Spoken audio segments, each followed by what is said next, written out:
বিকাশ নেওৰ আজি কি বুলি কয় TNZ কি বুলি মিছন চাৰিআলি TNZ চিনেমা হলত সন্ধিয়া 7:30 বজাৰ পৰা চিনেমাখন আৰম্ভ হৈছে মই বহি আছিলো মোৰ সিট নম্বৰ আছিলে F2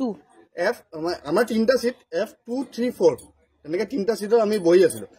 মই বহিতে মই F এটো কে নম্বৰ F2 বহি থাকোতে F1 ৰ আপোনাৰ নামটো কি বিকাশ নেওৰ নামৰ দাদাজনে প্ৰায় 1 ঘণ্টা কিমান মিনিট মই তেওঁৰ মোবাইলটো চাই আছো নটিচ কৰি আছো যে তেওঁ কেতিয়া মানে চিনেমাখন শেষ হ'ব কেতিয়া মোবাইলটো তেওঁ বন্ধ কৰিব তেওঁ লগে লগে মোবাইলটো বন্ধ কৰিছে মই লগে লগে ধৰিছো 1 ঘণ্টা 7 মিনিট সময় মই থুলমুলকে দেখিলো 1 ঘণ্টা 7 মিনিট সময় তেওঁ ৰেকৰ্ডিং কৰিছে আপোনাৰ নামটো কি বিকাশ নেওৰ এফালে চাই কক বিকাশ নেওৰ হয়নে নাই আপুনি কিয় কৰিলে কামটো স্যাৰ মোক ভাল লাগিছে এখানে ফিল্ম না আপুনি ৰেকৰ্ডিং কিয় কৰিছে বাৰে বাৰে কৈ থকা হৈছে যে ৰেকৰ্ডিং কৰিব নালাগে ৰেকৰ্ডিং নকৰিব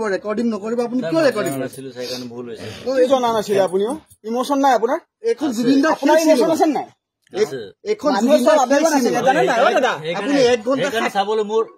না ঠিক আছে আপুনি চাইছে আপুনি ৰেকৰ্ডিং কিয় কৰিছে আপোনাক বাৰে বাৰে সিনেমাখন আৰম্ভ হোৱাৰ আগতেও পুলিচ প্ৰশাসনৰ এজন বিষয়াই তাক কৈছে যে কৰিব নালাগে এনে কিবা বেলেগ সিনেমাও কৰিব নালাগে এখন জুবিনদাৰ শেষ সিনেমা নহয় যিকোনো মুভি ৰেকৰ্ডিং কৰিব নালাগে আৰু সবতকে ডাঙৰ এখন জুবিনদাৰ শেষ সিনেমা আপুনি কিয় ৰেকৰ্ডিং কৰিলে মই আপোনাক নটিচ কৰি আছো মই নটিচ কৰা আপুনি মনো কৰিছে কিন্তু আপুনি মোবাইলটো এনেকেই ৰাখিলে মই ভাবি আছিলো আপুনি কেতিয়া সিনেমাখন শেষ হ'ব আৰু আপুনি কেতিয়া মোবাইলটো মোৰ কথাটো কনফাৰ্ম হয় নে নহয় মই আপোনাক চাবলৈ ৰৈ আছিলো নাই পুলিচক ইনফৰ্ম কৰিব না এটো কথাই এটো নাপায়